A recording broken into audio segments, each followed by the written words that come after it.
आप सभी साथियों को आदाब, नमस्कार, सत श्री अकाल। मैं एक ख़ास मौजू पर आपका ध्यान आकृष्ट करना चाहता हूँ। आजकल भारत में असंगठित क्षेत्र के मजदूरों के लिए ई श्रम पोर्टल पर पंजीकरण की कार्रवाई चल रही है और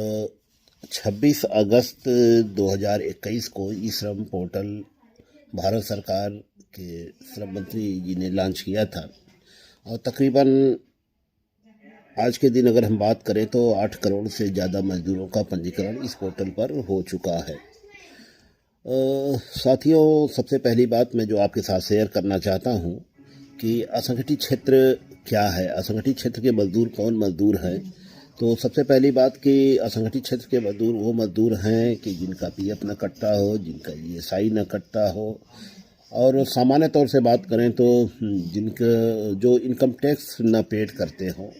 तो ऐसे सभी कामगार असंगठित क्षेत्र के मजदूर की श्रेणी में गिने जाते हैं।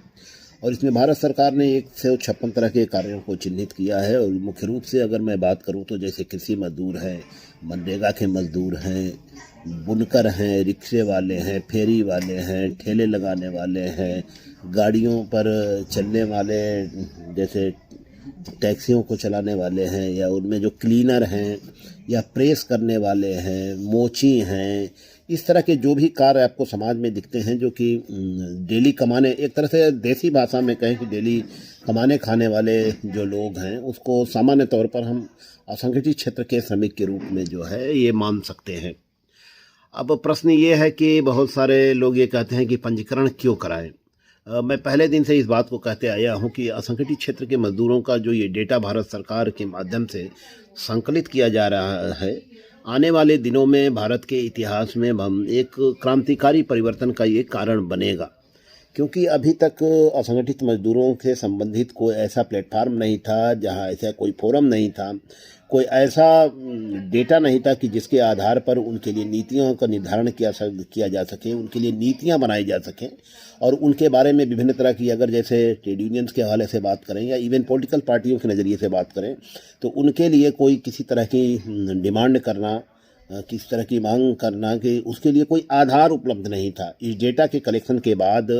इस श्रम पोर्टल पर श्रमिकों के पंजीकरण के बाद, जैसा कि भारत सरकार का लक्ष्य है कि दिसंबर तक वैसे तो 38 करोड़ श्रमिकों के पंजीकरण का लक्ष्य निर्धारित है, तो एक बार डेटा इकट्ठा होने के बाद जो है सरकारें भी निश्चित तौर पर इनके लिए योजनाएं बनाएंगी और सरकार की तमाम तरह की योजनाएं भी इस डेटा के माध्यम से लागू हो जाएंगी। अब ई श्रम पोर्टल पर पंजीकरण जो है बिल्कुल निःशुल्क हो रहा है, इसका कोई भी पैसा नहीं देना है श्रमिक को, तो इसको थोड़ी आसानी पैदा की गई है। अब ये पंजीकरण श्रमिक, जो भी श्रमिक है अपना पंजीकरण कैसे कर सकता है, ये तथ्य भी अत्यंत महत्वपूर्ण है। तो पंजीकरण के 2-3 प्रोसेस हैं, जो 3 प्रक्रियाएं हैं जिसके बारे में आपके साथ शेयर करना चाहता हूँ। पहला तो कोई भी श्रमिक जो असंगठित क्षेत्र का मजदूर है, कामगार है, वो अपने नज़दीकी, अपने गांव के, अपने कस्बे के, मोहल्लों को, शहरों में जहां भी जो है जन सुविधा केंद्र हैं, जिसको हम शॉर्ट में सीएससी कहते हैं, तो वहां जा कर के बिल्कुल पंजीकरण करा सकता है। ये पंजीकरण निःशुल्क है। दूसरी बात, तो ऐसे मजदूर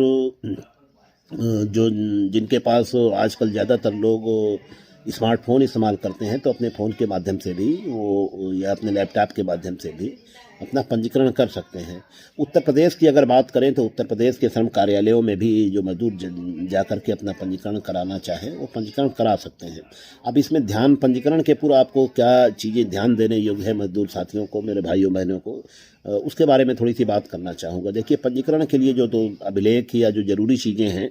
उसके बारे में मैं आपको ये बताना चाहूँगा कि पंजीकरण कराने के लिए एक तो मजदूर के पास जो है उसका आधार कार्ड होना चाहिए, आधार नंबर होना चाहिए, और मजदूरों का जो भी आधार कार्ड हो उसका एक दूसरा मोबाइल नंबर होना चाहिए और मोबाइल आधार से लिंक होना चाहिए। जिन श्रमिकों का मोबाइल आधार से लिंक नहीं है तो उनके लिए कंपलसरी हो जाएगा कि वो अपने फ़ोन से, अपने लैपटॉप से नहीं कर पाएंगे, बल्कि उनको सीएससी सेंटर पर जा कर के बायोमेट्रिक के जरिए ही जो है उनका पंजीकरण कराना पड़ेगा। और तीसरा जो जरूरी अभिलेख है इसमें कि उसमें मजदूर का जो है अकाउंट नंबर का होना आवश्यक है।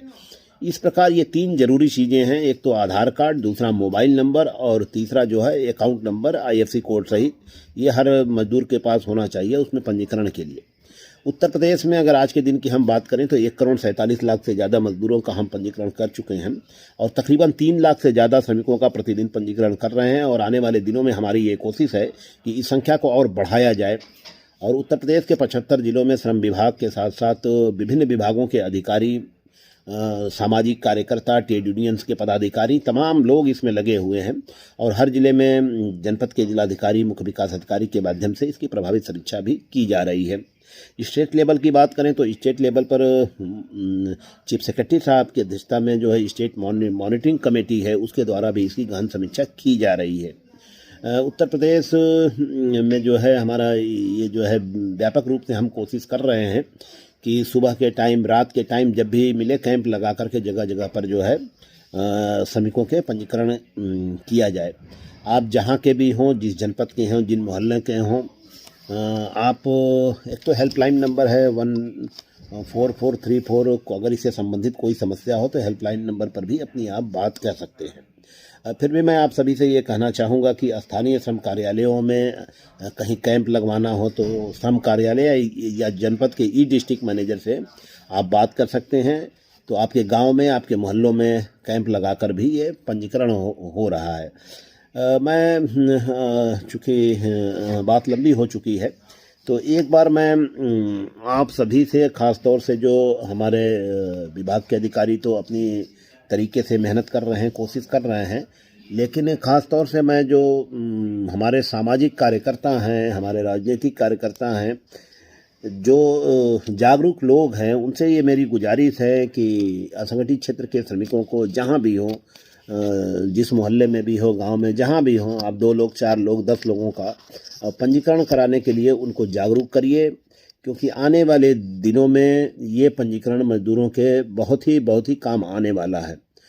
एक बार फिर इसी अपील के साथ कि उत्तर प्रदेश में तकरीबन हमें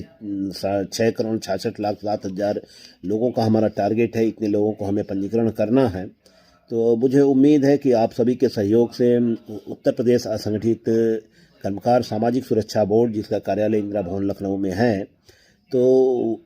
पंजीकरण का जो भी टारगेट है उसको हम पूरा करेंगे। और अंत में एक बात और मैं आपसे कहना चाहता हूं कि असंगठित मजदूरों के पंजीकरण के संबंध में तत्काल या वर्तमान में उनके पंजीकरण के संबंध में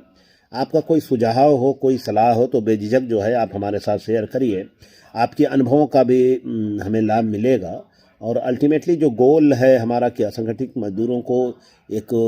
फोरम मिल जाए ई श्रम पोर्टल के माध्यम से, जिससे कि उनके जीवन में जो है तमाम तरह की सहूलियतों के माध्यम से जो है एक बदलाव का कारण ये बने। तो मैं आप सभी का ये शुक्रिया करते हुए, धन्यवाद करते हुए, इस अपील के साथ कि आप सभी जो लोग भी मुझे सुन रहे हैं मजदूरों की ज़रूर मदद करेंगे। जो असंगठित क्षेत्र के मजदूर हैं उनके आप जो है ज़रूर सहायता करेंगे। आप सभी को मैं धन्यवाद ज्ञापित करता हूँ। बहुत शुक्रिया। जय हिंद, जय भारत।